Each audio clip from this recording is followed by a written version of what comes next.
There you are, Lisa. Good afternoon. Culture Uncorked, take 2. We thought we were live. We were having a great conversation. Anyways, let's start over. So I would like to introduce you to Aroon Sequeira, and Aroon is here locally from a merger and acquisition boutique firm that's celebrating their 10th year this year. Welcome, Aroon. Thank you. So we were just talking about how the secret to your success is surrounding yourself with really great people. We know that you're on a number of boards, and you keep yourself very busy, not only chairing, but you're a treasurer and so forth. So tell me, what's keeping you up at night these days? Good question. I guess the easy one is COVID, Lisa, and the uncertainty that comes with that, and how long are we going to be affected?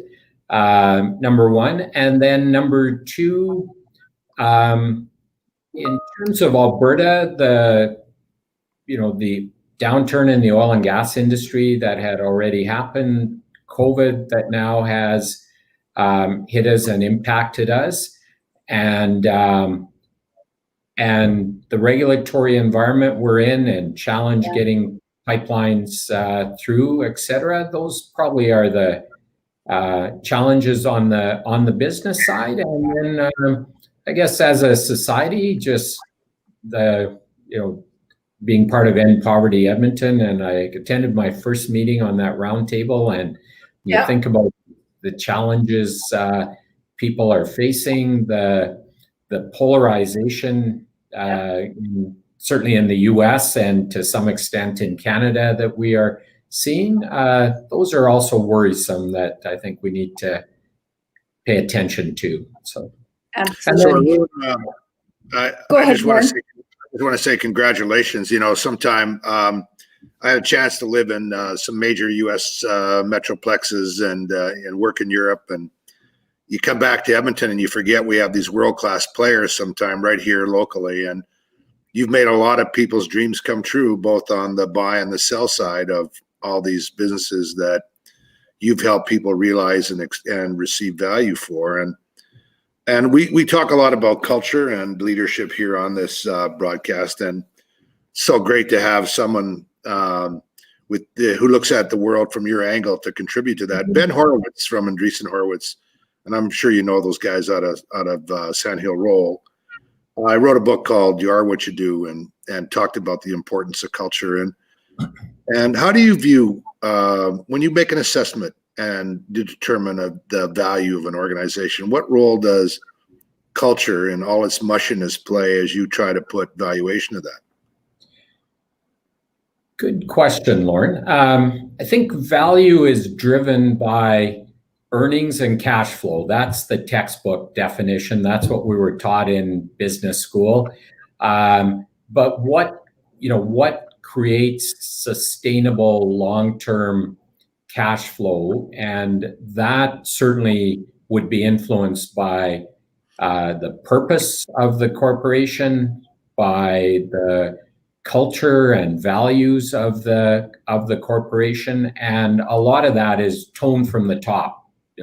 What kind of message and example are the leaders setting? So I think, is it culture will eat strategy for lunch every time? I think or some variation of that. Any meal you want, right? Yeah, exactly. Some variation of that. Yeah. So culture is important in driving value. It's what allows a business to generate income and cash flows, and it's what allows an enterprise to be sustainable over the long haul. So, well, you've got a great antenna, right? You go and everybody's got a story, and I've been around both founders and and all those different. And there's always a sense of people, and you help bring realism to people's sense of what the value really is, right, by the work you do. And when someone says to you, you know what, Aroon, we've got a great culture here, and we think that's part of the reason that we generate good EBITDA and we generate good cash flow, et cetera. What's your bullshit test on that? Like, how do you go about and kind of help to test that? The test would be deep conversations with the owner or executives running the business. You learn a lot about their views, their attitudes, and their ways of doing business would be one. And where the rubber hits the road, as I think about the many plant tours I've done, for example, where the owner or president of the organization is walking you through the shop, where the rubber hits the road is that 20 minutes or half an hour when you're getting the tour. What is the interaction between that owner and the staff? If the staff are quickly huddling over their machines and keeping their heads down, that sends a strong message. When the staff stop for a minute, smile, the president or owner knows the name of that person operating that machine, that speaks volumes about the culture of the organization and the tone from the top. So it's the shop walkabout test, I guess, is the one always stuck in my mind over and above all the other things. So that's a great example. And sometimes we're in those environments where there is a walkability kind of test that we can a little bit easier to do, and knowledge organizations are a little bit harder. Do you have any on that side of the house that you look for that are kind of metaphors for that? Yeah. I think in knowledge-based businesses, where you don't have that shop floor to walk around, I think it's the treatment of the employees and attitudes towards employees and empowering the employees, looking after your people is the acid test. And a lot of times you'll see organizations, they have their value statements in their boardroom and all that kind of stuff, but do they live it? And I guess we look for signs as to whether they're living what they have on the plaque in the boardroom, and what their policies are towards their employees. Do they trust their employees? Do they empower their employees to deal with the clients or customers of the business? Those are all acid tests of whether they're living their values and there's a good culture there. Lisa, do you mind if I just keep following this line for a few minutes? You betcha. You can't. I'll take that question. Don't you worry. So we just kind of like to tap into this beautiful body of knowledge that you have in your experience for the variety. We have entrepreneurs and people inside organizations that are more traditional, etc. But if I were a startup right now, and I asked you around, I said I just read this book and I think I should have a purpose statement, and mission, vision, blah blah blah. That's been all around for a long time, and what's it? Now that people are talking about purpose statement. Aroon, do you think I need to invest any time? I mean, doesn't it just matter that I've got a good business model and I've got good margins, and isn't that all that counts? And why would I put any energy? Why would you ask me any questions or put any energy into purpose? So I would say that if you have good cash flows and the business is doing well, then maybe you do have some purpose. You are doing lots of the right things and just don't realize it or haven't defined it. I guess I would pick up the discussion from there. And that's number one. And then number two, I would say the world is changing from creating value simply for shareholders to now creating value for all stakeholders. And if you think of it in those terms, creating value for all stakeholders, your customers, your employees, the communities you're in, et cetera, then purpose becomes important. And in the short run, you may be able to sustain your profits, but if you're not mindful of your bigger purpose and doing right by that broader stakeholder group, then over time, your profits and cash flows may be challenged. I'm so happy to hear you say that.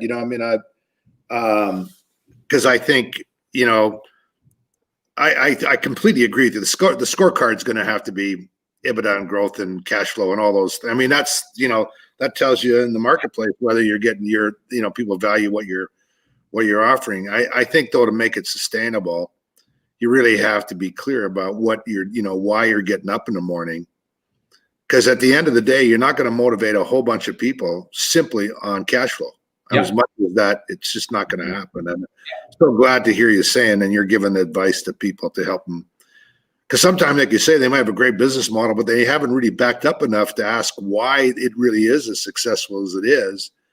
And when you can help people bring clarity to that, I think it just makes an enormous difference and the world is changing. Do you think millennials, are you finding millennials, there's data that says it is, I'm just wondering if it passes your smell test, that millennials really want to be part of organizations where purpose is clear and they're a little bit more discerning than the previous generations. Do you buy that, or what's your effect of that? Yeah, I do. And I think the stats now would say that the millennials have taken over the boomers, the baby boomers, as the biggest voting bloc in society. And I think we are seeing the impact of that right now in terms of the political arena in Canada, for example, et cetera. So the Liberal Party has done a good job of attracting the millennials and the millennial vote, et cetera. So they are a big factor, and we better take notice and ensure that business is mindful of their needs and their attitudes, because they are customers and they are employees as well, and big parts of the political and communities that we live in. So go Lisa. I was just gonna, because we're talking about millennials, on average, what is the average age of your actual clients? Like, are millennials starting to step up into the M&A space where you're dealing with them more at both sides of the table, or no? Or are you still finding that it's an older generation? On the exit side, Lisa, it tends to be, so sellers of businesses tends to be a little bit older demographic, although there are a bunch of younger entrepreneurs that hit a wall. Maybe they've taken the business as far as they can on their own, and one option is to sell to a larger player or sell to a private equity group, or sale for growth, we call it, where selling the business or selling a majority stake in the business is a way of taking the business to the next level. We see that. And in terms of some of the new economy businesses like software companies and things like that, the entrepreneurs tend to be younger, and that is a sector, the tech sector and software sector, software as a service, for example, would be an area similar to what oil and gas used to be, where you would get these great management teams that would start up a little oil and gas producing company, and their goal was not to build it for the next 20 years. Their goal was to build it for 3, 4, 5 years, sell it to somebody up the food chain, and do it all over again. So we are starting to see that segment where the sellers are younger and younger. And on the buyer side, the folks that are now key management in companies that are acquiring other companies, we tend to find a younger demographic there as well. Interesting, very interesting. Sorry, Lorne, go ahead. Yeah, no, I want to jump on the notion of resilience for a minute from your perspective. You've probably seen, we all have, that COVID has been indiscriminate around winners and losers, right? It's made them and taken it away. And some of these small businesses, or all sizes, but many small ones, these owners that have just lost so much value. And what's your advice? What are you saying to these leaders that are there and they're seeing their businesses just get creamed? And what do you say to them? It is disheartening to watch what is happening, in the restaurant business and small businesses, tourism-related businesses that are getting crushed, that have put their life savings into these businesses. And I think to try to pivot as best as you can. So if you're a restaurant, obviously many are, starting to think about takeout, really promoting their catering and takeout, not catering so much, but their takeout segments, number one. And then number two, cost management and going to your landlord and trying to get some relief, getting relief from your bankers, perhaps doing those sorts of things. And then finally, I would say if those items aren't working and you've done your forecasts and the business isn't feasible, then if the business isn't feasible, then I would say get some insolvency advice from an insolvency professional, to cash in all your RRSPs and put it into the business when there is no hope of survival.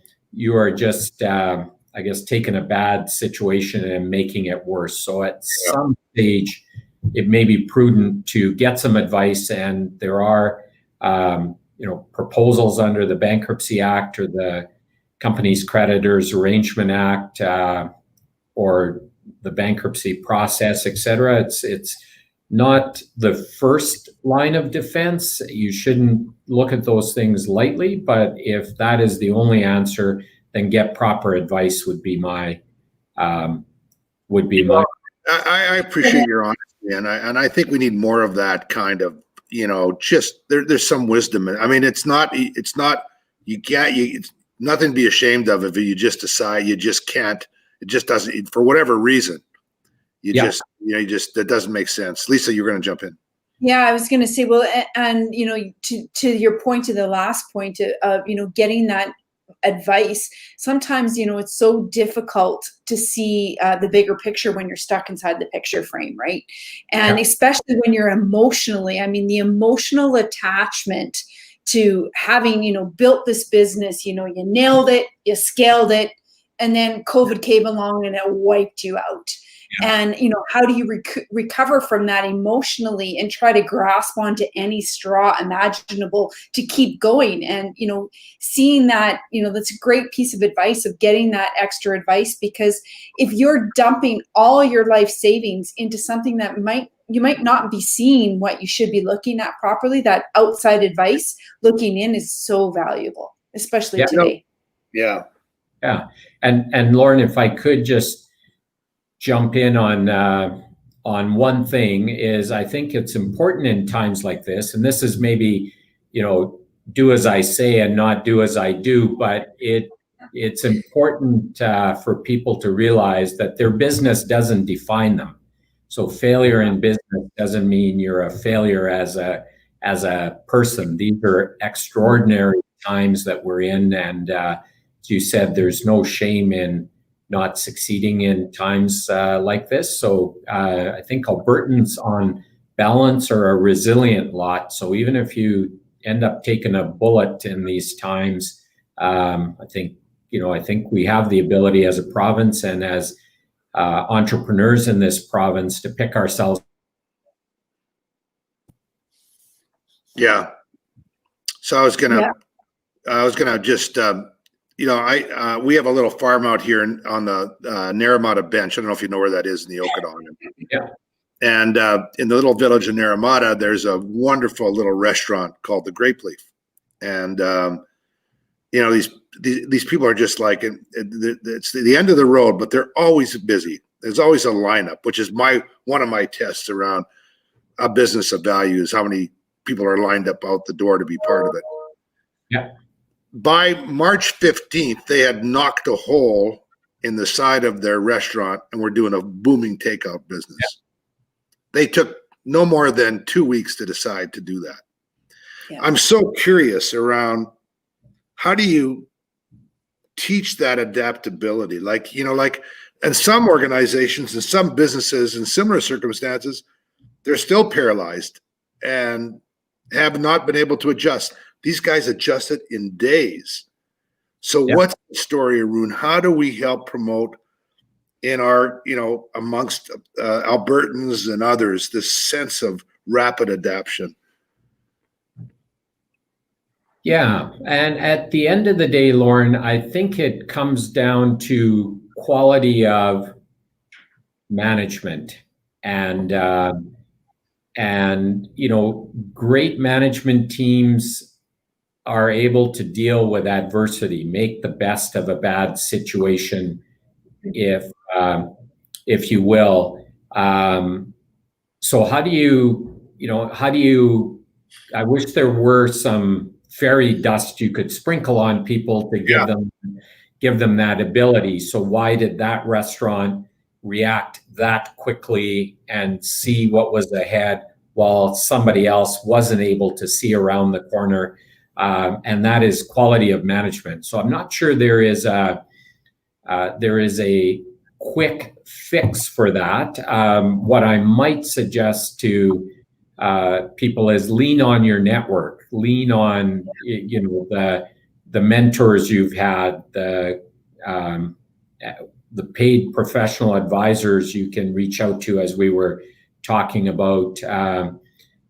Talk to your banker, talk to, you know, Uncle Fred or Aunt Sally that built that great business, and see what advice. I think the one thing I can tell you, that there are lots of gray-haired, successful business people that are eager to help the next generation of entrepreneurs. So I guess don't be afraid to ask for help, and advice might be the one comment if I had one. I think that's probably the most valuable piece, is that I think people forget that you're right. There are people who are dying to extend a lending hand and helpful advice, but you just have to ask. And if you don't ask, you're not going to get the advice.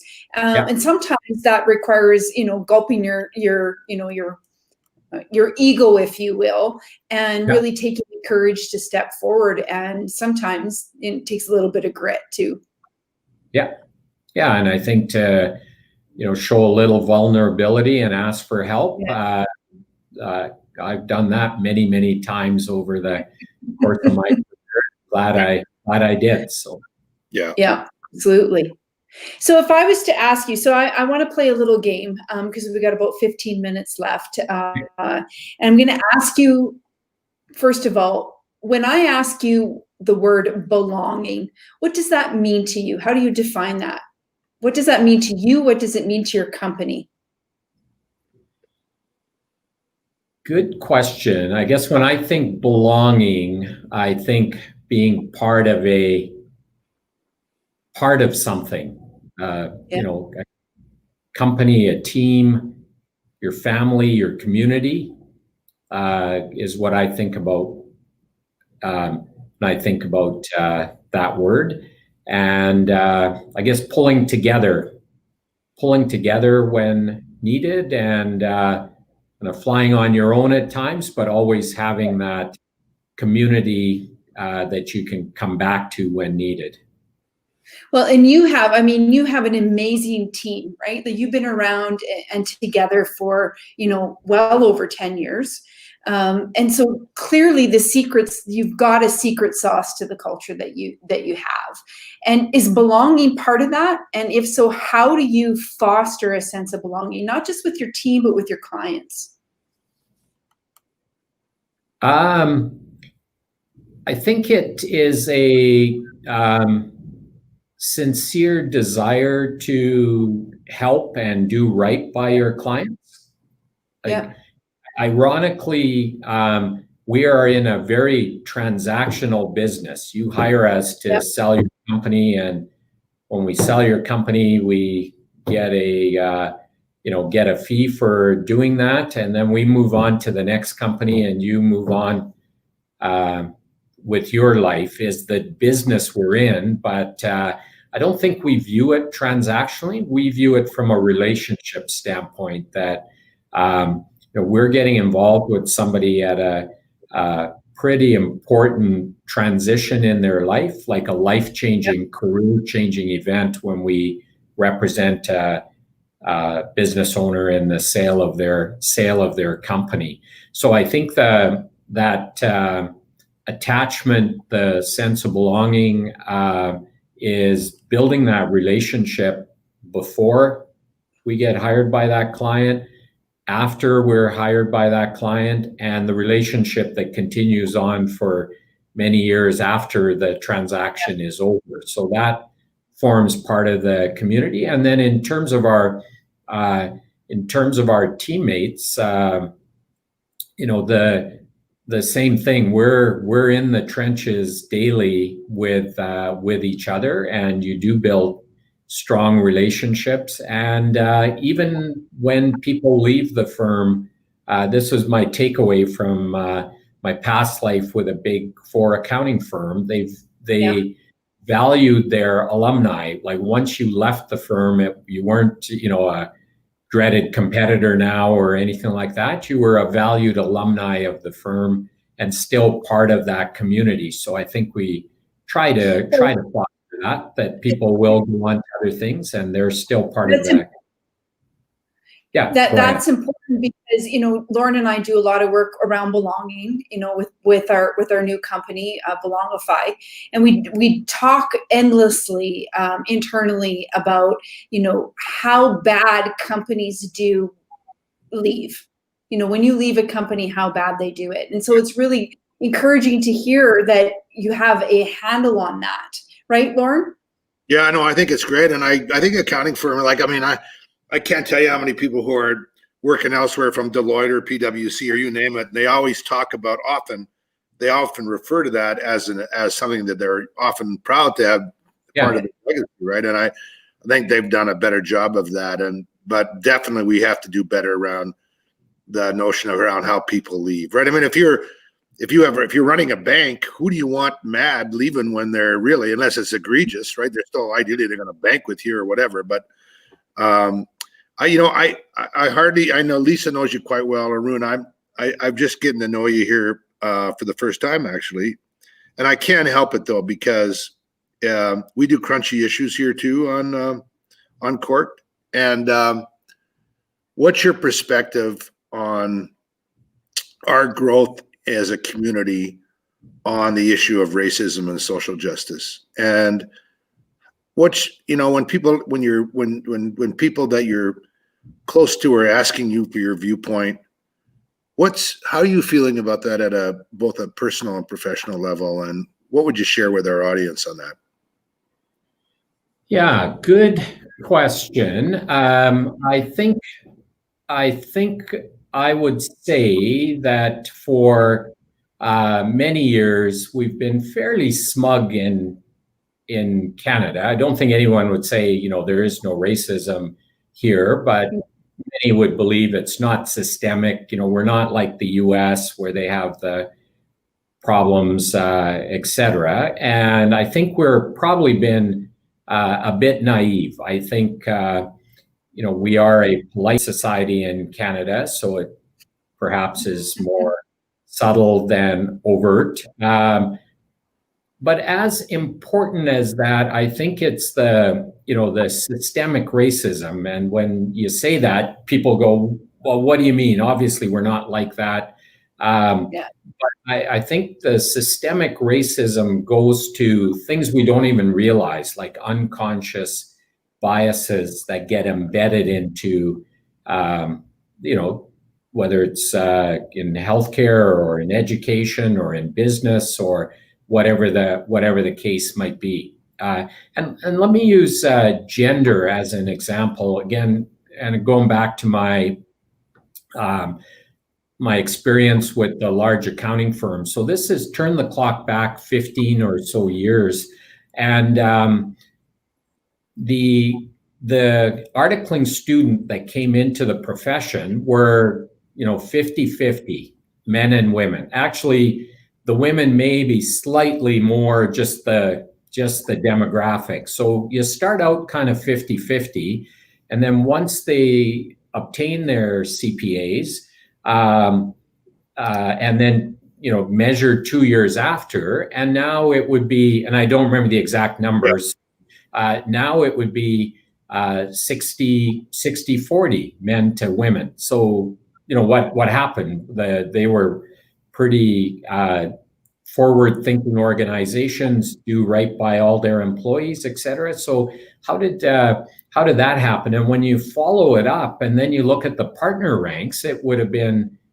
5 or 10% women and 90% men. So how did that happen if there is no systemic bias, right? So when they peeled the onion, what they found were that the firms were set up to define success in such a way that it gave men an advantage over the women. So to become a partner in a big accounting firm, you had to be a good business developer. So the culture would be take clients to hockey games, for example, and take clients to hockey games.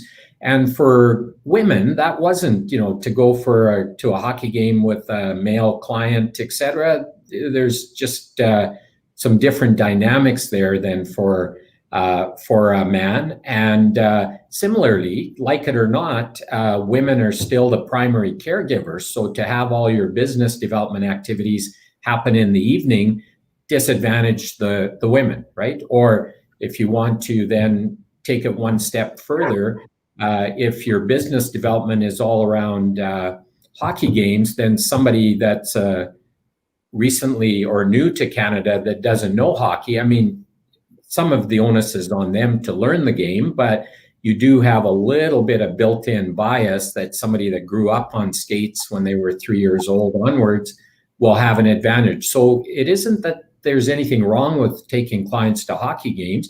It just made the firms take a look and say, hey, maybe we should start thinking about other activities where the women in the firm could build relationships with clients and succeed that involve something other than taking clients to hockey games or evening activities, right? So I'm really glad that you elaborate on that, Aroon, because I think this idea of white privilege and institutional, it's a tender subject to walk into, but we have to move through. We have to have these conversations, and because I think we have caring, well-intended people. When we open it up and people have a chance to get to see and to, of course, we can see it. But I think you're right. It's been hidden. It's been naive. Yeah. We've been naive about it. I happen to know someone who does the this inclusion index that's done with very big companies across North America and much of Europe. The data is that we're every bit as uninclusive in Canada as we are in the US. I mean, that you can almost hardly tell the difference. But Canadians have been smug about it, I think. We think that somehow, but if you ask, people from an Indigenous perspective, they see a different, they stand on a different angle. And so we just got lots of work to do. Yeah.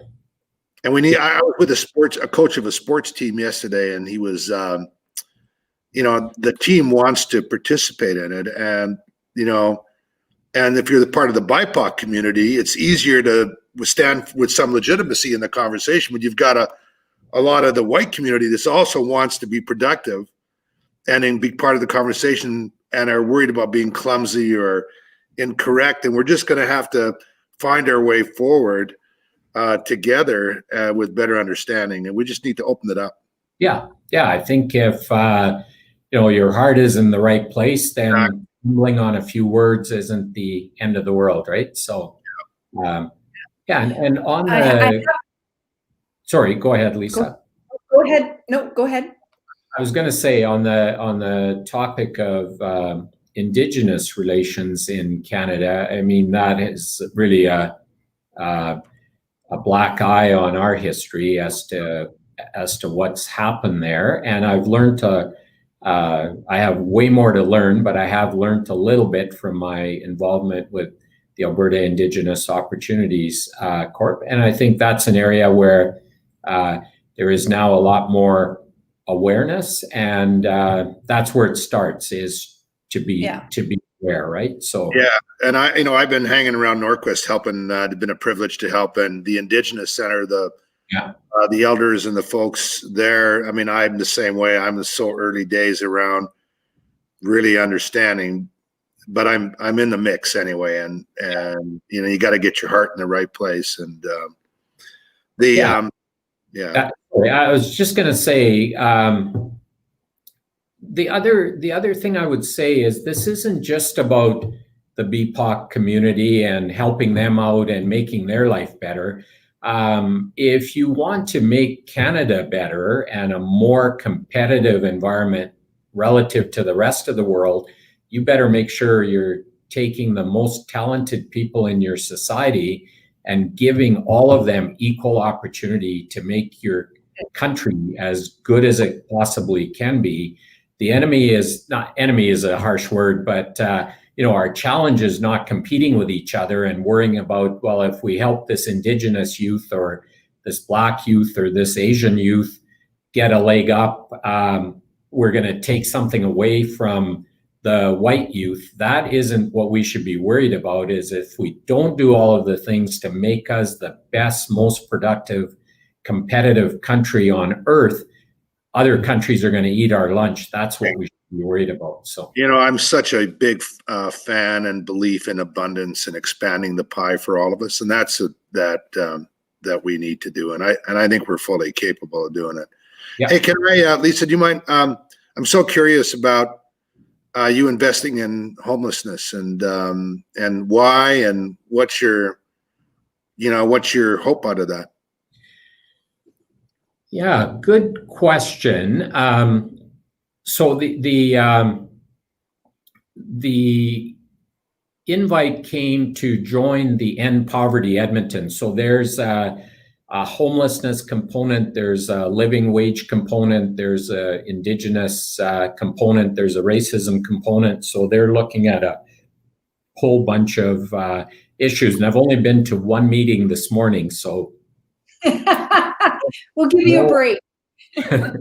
So I guess a little bit of it is just I'm at the stage in my career and my life where you want to give back. I should have probably been doing it 20 or 30 years ago, more of this, but you do want to give back. So the areas that they were looking for is, I think they realized that one of the big items of ending poverty in Edmonton would be creating meaningful, gainful employees, et cetera, for those that are experiencing poverty. And the business community is a big part of that. So in terms of creating employment and creating opportunities for those that are marginalized now and are living in poverty, that the business community is a big part of that solution, right? Like if every business in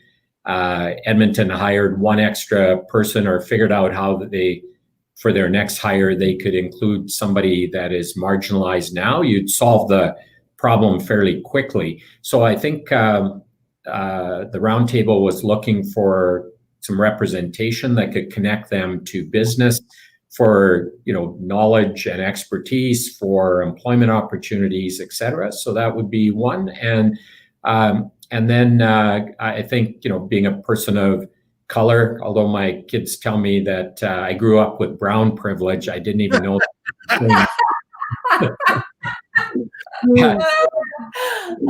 love it. Being a person of color, and probably as importantly, my time with Ernst & Young, the accounting firm that was ahead of their time in terms of some of their diversity and inclusion initiatives, et cetera.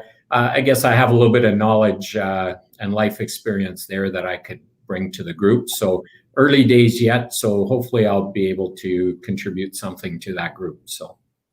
Yeah, I just noticed Rod Miller, who's the head of the HR community here in Alberta, their top-notch CEO, joining and being part of the. We have all these people that are part of this conversation that we come together, like we make things happen, right? And I appreciate you doing. I lived in Seattle for almost 30 years, and if you want to understand what happens when you don't pay attention to homelessness and how complex an issue it is.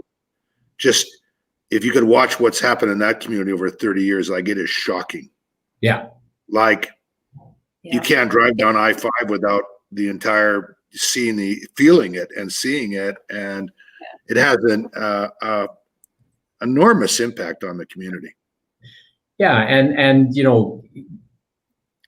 being an accountant by training, when you think about the cost of homelessness, like we think there's a cost to doing something about homelessness. I don't know if I heard this correctly, but I saw our police chief talking about resources and whatnot. And I think his comment was something like 200 or 250 people resulted in 19,000 police incidents. Yeah, so I've seen that data. I've seen that report. Yeah, so I don't know if I have those numbers right, but it was shocking. And you got to think that, it's the right thing to do, first of all, but even from a financial standpoint, if you can figure out what's causing those 200 people to be homeless or in poverty, or if they're suffering from addiction or mental health issues, if you can help them face their challenges, you would save a whole bunch on policing and other initiatives, right? So I think there is a cost to society of not dealing with poverty and homelessness. So. Yeah, and I'm so glad to see that you and other leaders, we have to step into the conversation, not close our eyes and pull the shades down, right? Because that just is not. I appreciate the city of Edmonton and the mayor have been quite aspirational about it, and it makes sense from every angle. At least I know you kind of always bring us to some of these closing kind of things, and can I ask, in the same spirit, when is the best time? Because we have a bias to this around Lisa and I. The research we see out there is that the world is asking, literally the world, there's data behind it, to move from diversity to inclusion to belonging. All those pieces are important, but there's a continuum, and social justice is in there as well. And that if you can bring, and there's some science around how you can accelerate that, because it brings better results in organizations. People create more value when they belong and they fully can contribute, they can thrive. So it's got both it contributes to our well-being, it contributes to our sense that we have this mantra about, we put the me back in we in the right kind of way, but it creates tremendous value when it's right. When have you felt like you most belong, and when's the time when you felt like you didn't belong? And what did it feel like? And share one or both of those. Oh boy, good question.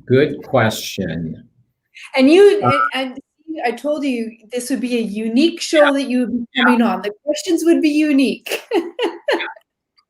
I would say most belong would be in some of the firms I've been involved with.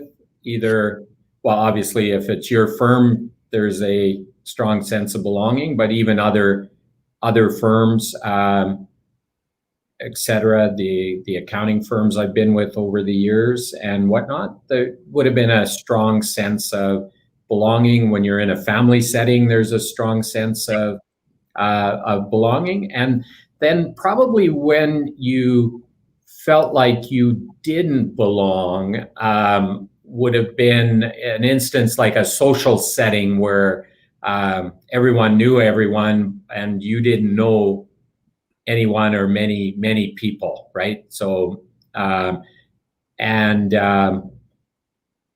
yeah, and I guess if I think back to a few occasions like that, that is you feel fairly isolated, like everyone else is talking to each other, having a good time, and no one really keen to engage with you or didn't create that sense of inclusion in that discussion, etc. So I guess those would be examples. I'm so glad you raised that, Aaron, because that's what we in our big head world of thinking big and trying to do something big. Yeah, we'd like to turn that down so that rarely happened to us, and turn up the sense when you feel really welcomed and people see you and you see others. So yeah, actually, sorry, finish your thought, Lorne. No, that's just the thing. Actually, a friend of mine, a Black Canadian that lives in Ontario, her comment was, inclusion is being invited to the dance and then being, I guess, belonging. I can't remember how she framed it, but belonging is being there, having fun, and just being part of the dance, and not just being invited and having some superficial conversations with a veteran, right? Yeah. Diversity is whether you've been invited. Yeah. I mean, inclusion is that you're asked to show up. Yeah. When you really belong, man, you are there in it. Yeah. Having fun, totally feeling accepted. And I know it's aspirational, but we're committed to that. And but it's people like you that inspire us. And thank you for making Alberta and just all of us better with what you do and your leadership and your contributions to the community. And thanks for hanging out with Lisa and me on this show. Lisa, I'll let you pull the wrap up on this. Sounds good. Well, I want to say thank you as well, Aroon. I mean, you've dropped some serious nuggets of wisdom along the way here, and wish health and wealth and happiness to your family over the Christmas holidays, and a prosperous new year. Thanks to the two of you for the invite, and I guess I would say to everybody listening, be safe and persevere. We will get through. We are a brilliant lot in Alberta. Be well. Be safe. Happy holidays. Bye for now. Bye now.